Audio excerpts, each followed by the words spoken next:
Prologue, the last metal echo.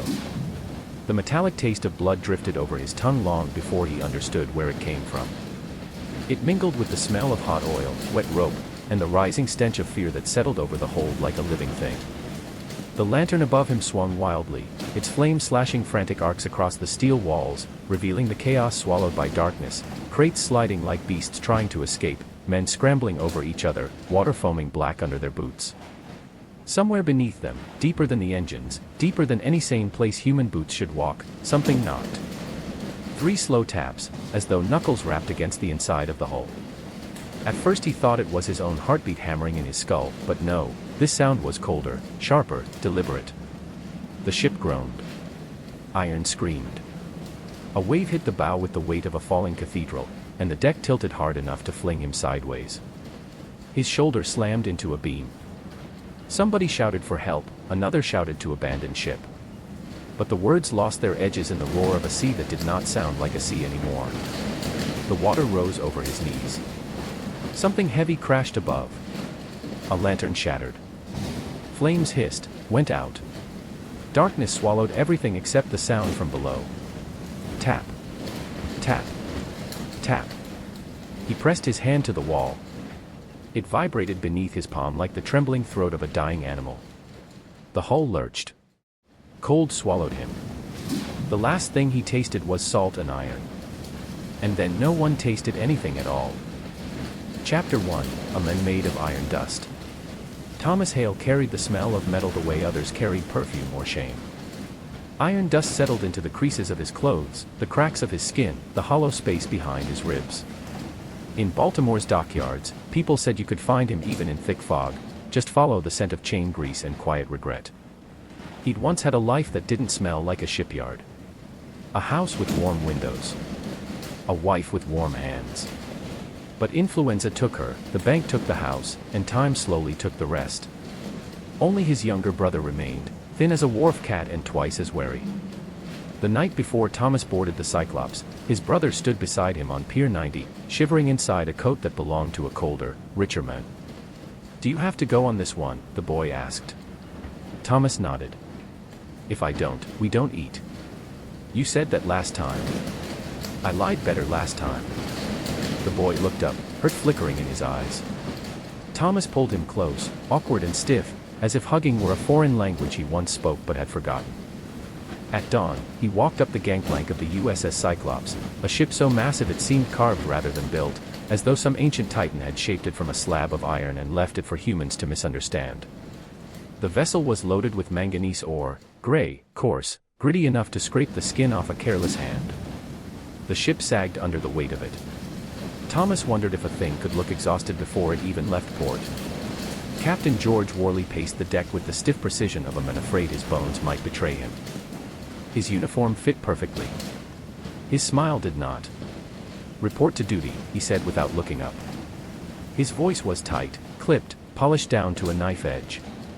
"This ship tolerates no idlers." Rumors about Worley drifted among the crew like pipe smoke. That he talked to himself at night.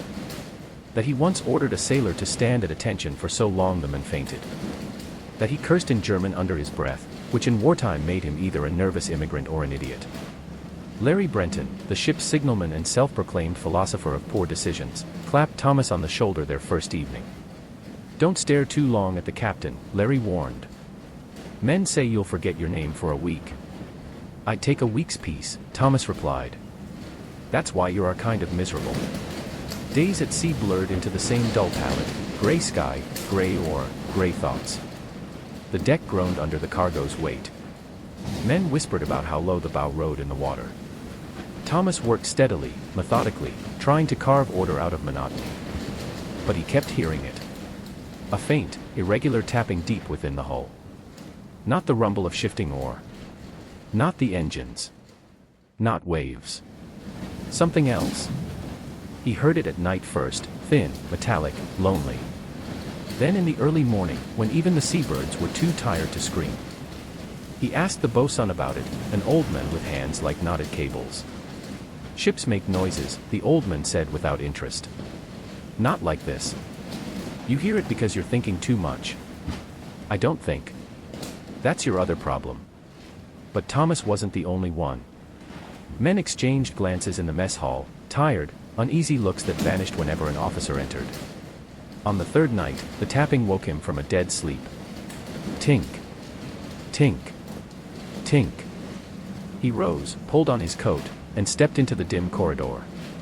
The lamps flickered as though bothered by the same thing that bothered him. The sound led him toward a bulkhead near the lower hold. The metal there was cold, colder than everything around it. He pressed his palm to it. The wall pulsed gently under his hand, like a heartbeat buried under layers of steel. Then footsteps approached, measured, precise. Captain Worley.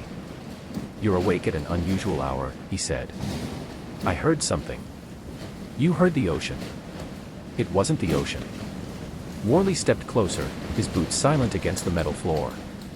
His eyes were dark, calm, and curiously empty. Night is no time for listening, he said softly.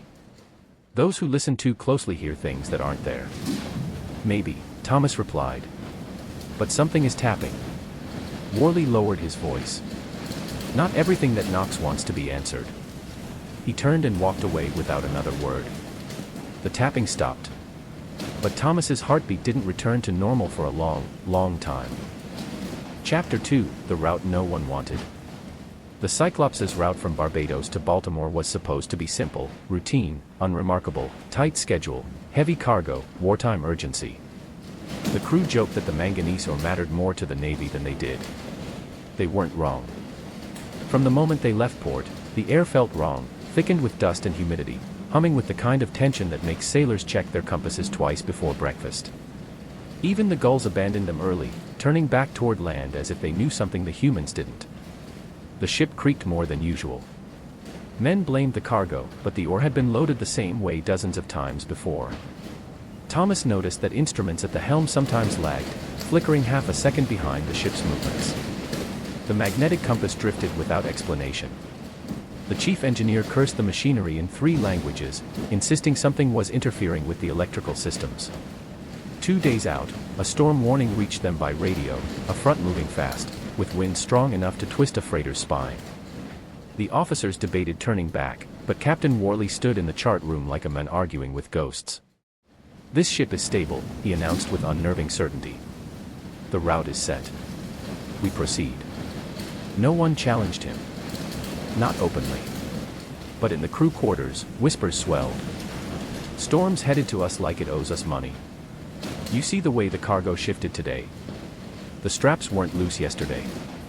I heard the hull singing. Hulls don't sing. This one does. Later, Thomas found Larry on deck, staring at the sky with a cigarette drooping from his lips. Looks bad, Thomas said. Looks like a poet's funeral, Larry replied. All dramatic skies and unnecessary tragedy. The storm arrived at dusk. The horizon blackened early, and the air grew sharp enough to taste. Lightning cracked low, close, blue-white against the rolling clouds. The sea rose slowly at first, then angrily. The deck tilted, strained, shuddered. And again, through the wind and thunder, Thomas heard it. Tap. Tap. Tap. Coming from the lower hull. Coming from the metal itself. He tightened his grip on the railing and tried to swallow the fear crawling up his throat. He wasn't imagining it. He knew that now. Something inside the ship wanted to be heard. Chapter 3, A Ship Full of Secrets. As the storm worsened, so did the whispers about Captain Worley. Some men claimed he didn't sleep. Others said they found him standing motionless near the bow in the middle of the night, staring into the black water as if waiting for something to surface. One sailor swore he saw Worley speaking quietly near the lower hold, not to a person, but to the steel wall itself. He whispered to it, the men insisted. Like he expected it to whisper back. Stories sounded ridiculous in daylight, but at night, when the hull moaned under the ocean's fists, they felt plausible, even reasonable. Thomas avoided the captain when he could. But the ship was only so large, and Worley seemed to appear whenever the tapping grew loudest. On a calmer evening, the crew gathered near the mess to share cigarettes and bad humor. Even the storm seemed to pause and listen. Radio operator Mason joined them, pale and sweating. "We got a signal earlier," he said. "From who?" "I don't know." Not exactly. It came through weak, distorted. What did it say? Mason swallowed. It said, "You're not alone." The men stared. Then someone laughed too loudly. Then another. Nerves disguised as humor. Larry clapped Mason's back. "Probably some drunk operator on land having fun with us." "Probably," Mason muttered. But he didn't look convinced. The tapping returned that night, louder. Faster. Agitated. Thomas sat upright in his bunk, every sense sharpening. The air felt heavy. Wrong. He swung his legs over the side and stepped into the hallway. He wasn't alone. A shadow moved at the far end, thin, precise. Captain Worley. He stood with one hand pressed to the wall, his head slightly tilted, as though listening to a distant melody only he could hear. Thomas froze. Worley slowly lowered his hand and looked over his shoulder. His expression was unreadable. "You hear it, don't you?" he asked. Thomas hesitated. "Yes." Worley nodded, as though the confirmation relieved him. Or doomed him. "This ship remembers," he said quietly. "Iron never forgets what it carries." He walked away, leaving the hall colder than before. That night, 3 men disappeared. No struggle. No splash. No alarm. Their bunks were empty at dawn, blankets folded neatly. As if they had simply stood up and walked into the sea. Chapter 4, The Echo in the Deep. By the 4th day, the storm was no longer something outside the ship, it was something the ship had become part of. The hull shook with every wave. Men clung to ropes, praying more earnestly than they had in years. Thomas saw lightning reflect in the captain's eyes, bright, white, hollow. Worley barked orders that contradicted each other, then fell silent for long stretches, staring at the compass that spun lazily in circles. The oar shifted, slamming into the bulkheads with stomach-punch force. The engineer reported the pumps failing. The deckhands argued whether to secure the cargo or abandon attempts and pray. The tapping intensified. It echoed under their feet. Behind the walls. Inside their bones. Tap. Ta-tap. Tap. Rhythmic. Insistent. Almost urgent. Mason ran down the corridor, shouting that the radio had gone dead. The storm drowned all transmissions. Even distress calls dissolved into static. Thomas felt the ship tilt farther than any ship should ever tilt and survive. Men slid across the deck. Water crashed through the scuppers. The air filled with salt and terror. And then, impossibly, everything went quiet. The storm paused. The waves fell. Even the wind seemed to hold its breath. The tapping stopped. Thomas reached the lower deck and opened the hatch to the hold. He saw darkness so deep it felt like a living thing. The air was thick with dust. The oar shifted gently, as though something beneath it moved. A single metallic knock rose from the depths. Not 3. Just 1. Slow. Final. And then the floor gave way beneath him. A roar filled the world, water, metal, terror. The ship lurched. The hull tore. Men screamed. The lanterns burst. Everything became black, cold motion. Thomas grasped at anything. A rope. A railing. A thought. Something brushed his leg, soft, unmistakably human. Then the sea pulled him under. He tasted iron. Salt. And the final echo of the tapping that had followed him for days. Chapter 5, A Hole in History. 3 weeks later, the Navy filed its official report. It was a masterpiece of confusion, speculation, and bureaucratic poetry. The Cyclops, they concluded, had vanished somewhere between Barbados and Baltimore. No wreckage. No distress signal. No bodies. No answers. The captain had no enemies on board. The cargo was ordinary. The weather was bad, but survivable. Nothing explained why a vessel the size of a cathedral had disappeared without leaving so much as a splinter behind. Families gathered at the piers, waiting for news that never came. Mothers clutched letters. Wives clutched silence. Brothers, like Thomas's, stared at horizons that did not return anything they took. Years later, two sister ships, Proteus and Nereus, vanished on the same route, carrying the same type of ore.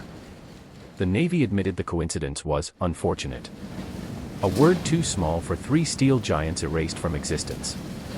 In quiet bars, sailors whispered theories. A rogue wave. A German attack. A mutiny. A structural failure. And then the darker theories. Something about the ore. Something about the route.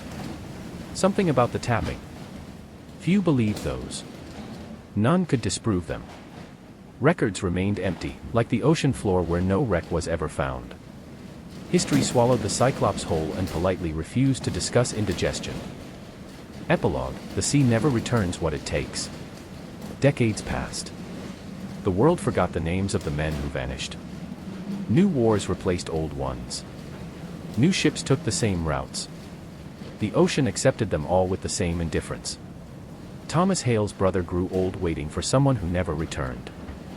Eventually he stopped visiting the pier, not because he stopped hoping, but because he understood hope at its own limits. People said the sea keeps its secrets. But that wasn't true. The sea doesn't keep anything.